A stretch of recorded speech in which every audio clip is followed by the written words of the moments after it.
Well, hello again, Natural Resources class.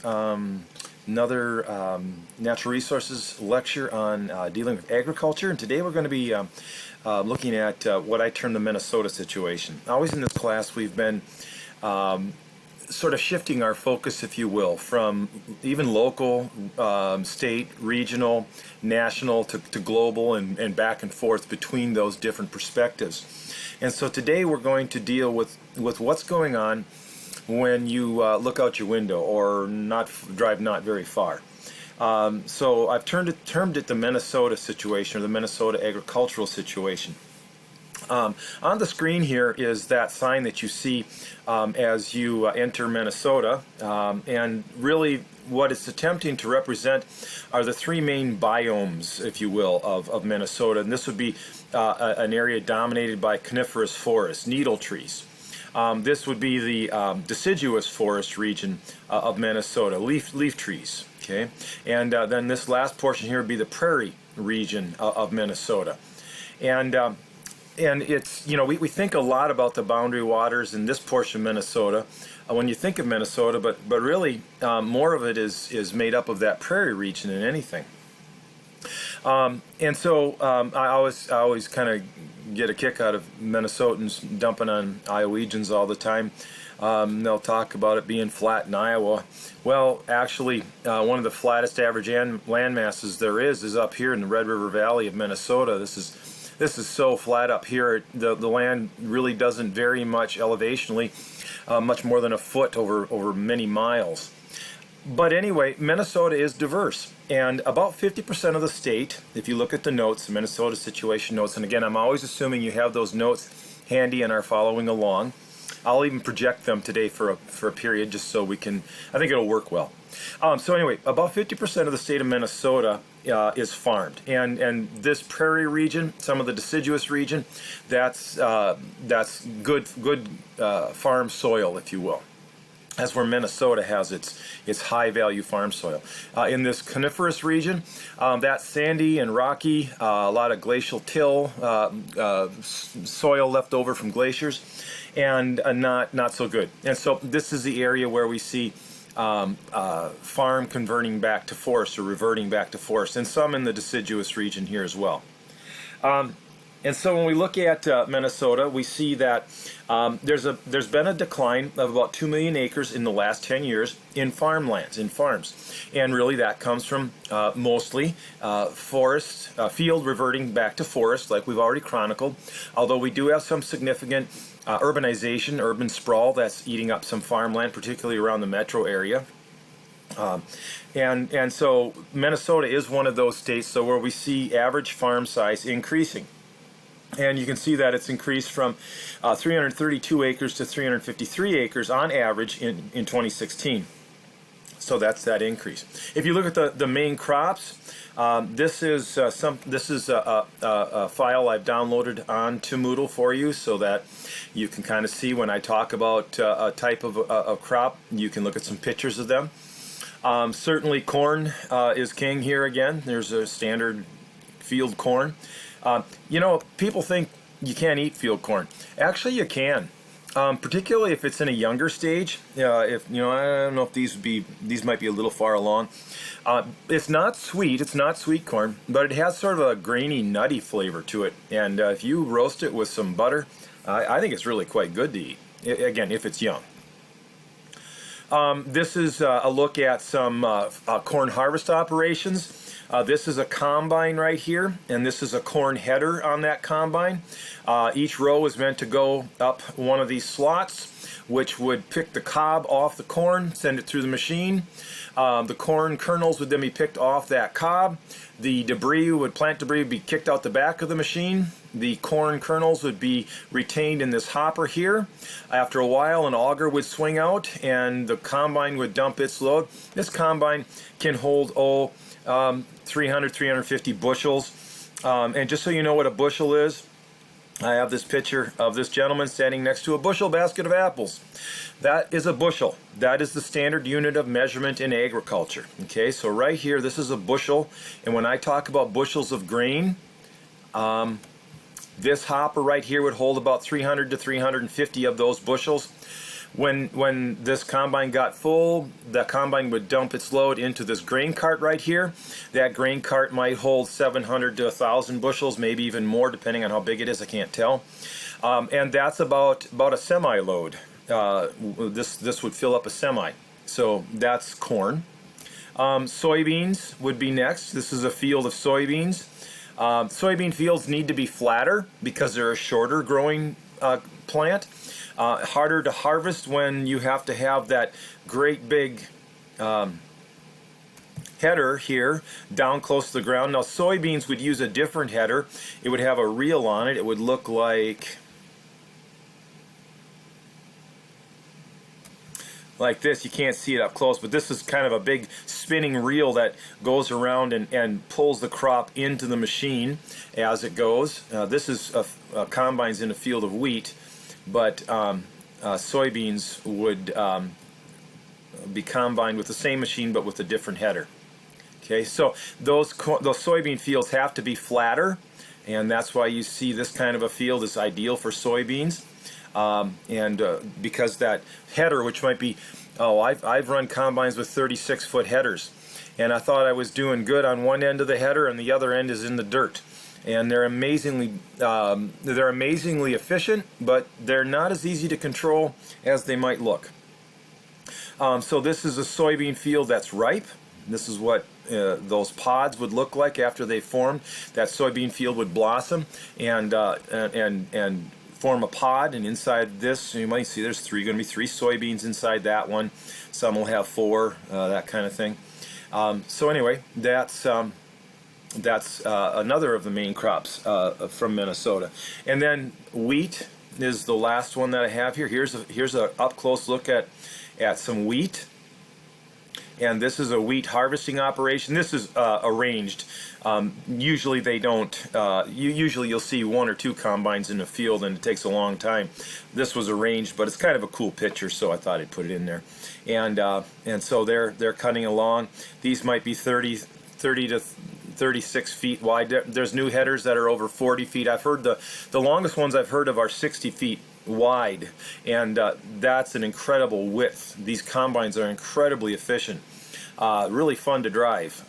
These are trucks that would then come along, and probably grain carts here that would empty them, like the other operation that I showed you. So those are the main crops grown in Minnesota. There's an additional one that I thought I should mention because it is economically important, and that is sugar beets.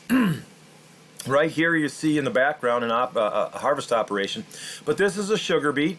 These are then removed from the ground. They go to a processing plant, and cane sugar, not cane sugar, but sugar, granular sugar like you'd buy in the store, is produced from them. If you take a slice of this and chew on it, it is distinctly sweet to the taste. They are really good to eat. So Minnesota does grow some sugar beets as well. If we look at the total number of farms in Minnesota, and I thought I would just go to your sort of prototypical average farm. This is west of Willmar. Let's see here. If I orient you a bit, probably lose my spot here now. But so I just went to your, just sort of a random farm along Highway 12, west of Willmar, well west of Willmar. In Minnesota, you can get an idea for where we're at. Okay, there's Willmar. Okay, this is the border of South Dakota, Minnesota. See if I can zoom back into that same spot. Looks like I've lost it. That's okay. I think I'm up here. So anyway, sort of picture your prototypical Minnesota farm. And we want to just look at that a little bit. If you look at the statistics in Minnesota, I think you can see, I think it's kind of, kind of telling. But Minnesota, we see an increase in the number of large farms as farm consolidation continues. And we see an increase in the number of small farms as those rural politans get their small farm operation going in close proximity to a city. So both of those two types of situations, we see increasing in number in Minnesota, and it's the middle-sized farms that are falling in size in number. The average net income, this is from a while, from 2001, long time ago, 19 years ago. Gross income was 123,000 and change. Gross income is everything they earned, but net income would be the earned income, the gross income minus the expenses. And in that year, 2001, it was $8,800. And if you think about it, 2001, now this is probably around when you were born, still $8,800. You're not going to get very far on that. So what we're going to do here is just break down quickly the expenses for a farming operation. And here are your notes, and I just thought I would go through them quickly. I'm not going to take a lot of time on this because I'm going to have you look at a vlog that will break this down again. This is from Minnesota Agricultural Extension, and so this is from 2004, so a while ago, but it gives you an idea of the relative costs. So if you think about all the costs that a farmer would incur in growing some corn and some soybeans, here's a breakdown. So fertilizer, manure would be organic, inorganic fertilizer. We've already talked about that. Pretty expensive for corn. For soybeans, not as expensive. Soybeans actually have little nodules. I'll see if I can pull that up quick. I didn't even think to do that. On their roots that fix nitrogen, and that by fixed nitrogen, I mean make it available for the plant to use.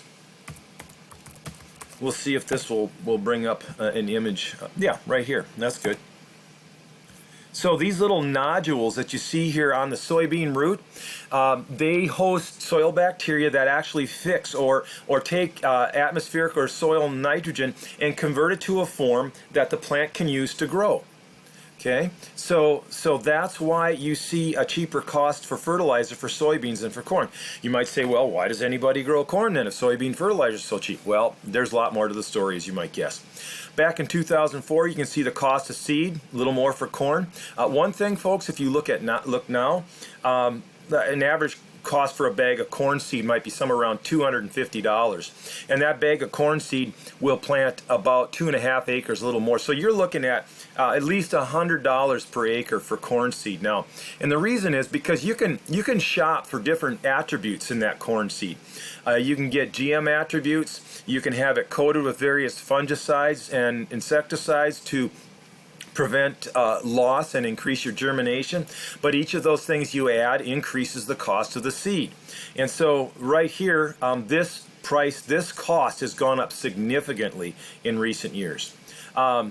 Insecticide and herbicide, that's always going to be there. Farmers won't use it if they don't have to, but if they have to, that's what the cost would be. Now, you've got to understand, the costs that I'm going through here are broken down on a per acre basis. So in an acre of corn, there is this much, $50 and change, in fertilizer that's gone into that acre of corn. In 2004, there's $37 in seed cost that went into that 1 acre of corn. Now, as I say, it's over $100 for that seed cost.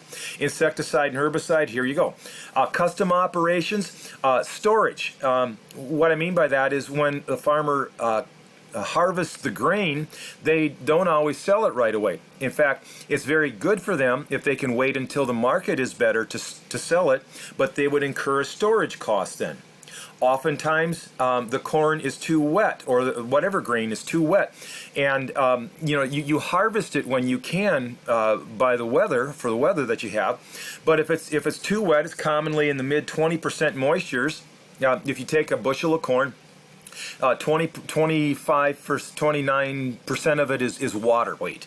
Well, you've got to dry that down to about 13% moisture, 14, 15, depending on your market, but down in the middle teens for moisture before you can sell it. That costs money. Technical support.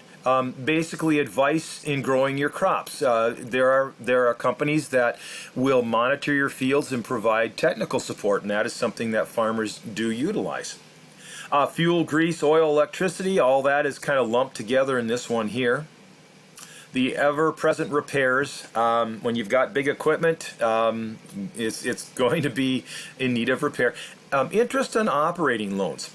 Okay, if you're a farmer, and this particular example here, we're using 300 acres, 150 acres of corn, 150 acres of soybeans. So it's a reasonable number if you look at the size of the average farm in Minnesota. That's in the ballpark. If you think about the seed costs and the fertilizer costs alone that you would incur to purchase the seed and fertilizer for a year, most farmers don't have that kind of cash laying around, so they have to borrow the money. And so that's called an operating loan, and there's interest on that operating loan. And then hopefully they'll pay it back at the end of the year when the harvest comes in. Hired labor, most farmers need extra help at certain times of the year. They don't have enough to do to keep somebody employed the whole time, but extra help. And then that machinery and equipment cost. When you look back at some of these pieces of equipment, you can easily pay $500,000 for a combine like this. 350 to $500,000 is common. And the tractors and grain carts and all that type of equipment, this is extremely expensive in this day and age. And so machinery cost, equipment cost, that's a big deal. Land rental, though, look at that. That's the biggest expense item. Most farmers in Minnesota and elsewhere rent some of their land, and that's a major expense. Taxes and insurance. If a bank is going to loan you money to buy seed and fertilizer and whatever, they're going to want some security on that, and so they're going to expect you to buy insurance, crop insurance, so that if a natural disaster strikes, a hailstorm, a flood, a drought, whatever. Last spring in Minnesota, it was floods. It was too wet to plant. There were a number of acres in Minnesota that never got planted because they never dried out sufficiently for the equipment to get in the field. So the bank will require you to buy insurance, and that's a cost, as well as the taxes, as you can well imagine. And then there's sort of a catch-all category, general farm overhead. If you lump it all together, the per acre cost for a field of corn is $346.32. For soybeans, $241. Okay, so that's what it would cost you. That's what the inputs would be for an acre. Well, if you go back to 2004, 178 bushels per acre is what the corn would do, and 49 bushels per acre is what the soybeans would do. So there's a little bit of an understanding about why someone might plant corn. Well, you can grow a lot more on an acre. The price, though, oh boy, here we go. $2.10 a bushel. Again, if you remember what a bushel, you've got a bushel of corn right here, $2.10. That's what the farmer would get paid if they filled up that bushel of basket with corn instead of apples and sold it to the local commodities dealer. Okay, so what that means is if they grew 178 bushels and got $2.10 a bushel, they got $373.80 per acre for that corn, and $273 for the soybeans. Okay, so 210 times 178 should give you that. My math is right. Okay, but if you subtract that number, the 373.80, if you subtract the 346.32 from that, your net farm income, in other words, your income after expenses, is only $27.48 an acre. And on 150 acres of corn, that would give you $4,000 and change, and 150 acres of soybean, $4,800 and change. The total income, if you will, would be just shy of $9,000 in 2004. That ain't much money. Well, so along come government payments, subsidies, if you will. And in 2004, the government paid farmers about, on average, $40 an acre. And so if you throw that in for 300 acres, that gets you an additional $12,000, and you're up to $21,000 for your net income. You better get a second job. Okay, just for comparison's sake, let's look at 1998, 6 years previous. You go through the same numbers and look at the price, $1.85 a bushel. The yield was lower. See, last year, even though it was a bad planting year, it was a good growing year. There was ample moisture, ample precipitation all year long, and so farmers' yield was pretty good. If you look at your sheet that I gave you, 2019, 167 bushels per acre for corn, and almost 47 bushels per acre for soybeans.